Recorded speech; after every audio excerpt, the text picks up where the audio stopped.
अनंत चतुर्दशी व्रत कथा। बोलिए अनंत भगवान की जय। श्री विष्णु भगवान लक्ष्मीपति नारायण की जय।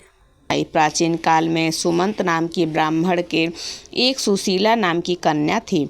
बड़ी होने पर ब्राह्मण ने सुशीला का विवाह कौंडिल्य ऋषि से कर दिया। कौंडिल्य ऋषि सुशीला को लेकर अपने आश्रम को चल दिए। रास्ते में रात हो जाने पर वे नदी तट पर संध्या करने लगे। सुशीला ने वहां पर बहुत सी स्त्रियों को किसी देवता की पूजा करते हुए देखा।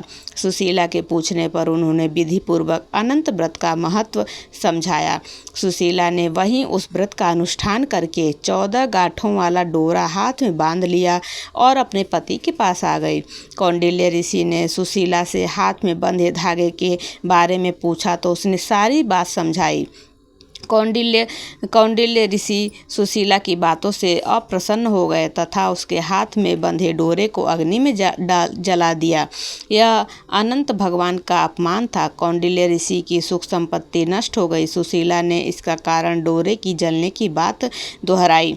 पश्चाताप करते हुए ऋषि भगवान अनंत की खोज में वन को चले गए। जब वे भटकते भटकते निराश होकर गिर पड़े और बेहोश हो गए तो भगवान अनंत दर्शन देकर बोले, हे कौंडिल्य, मेरे अपमान के कारण ही तुम्हारे ऊपर यह मुसीबतों का पहाड़ टूटा है। तुम्हारे पश्चाताप के कारण मैं प्रसन्न हूँ।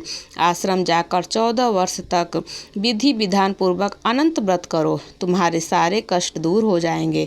कौंडिल्य ने वैसा ही किया। उन्हें सारे कष्टों से मुक्ति मिल गई। श्री कृष्ण जी की आज्ञा मानकर युधिष्ठिर ने अनंत भगवान का व्रत किया, जिसके प्रभाव से पांडवों को महाभारत युद्ध में विजय प्राप्त हुई। बोलिए अनंत भगवान की जय। लक्ष्मीपति नारायण की जय।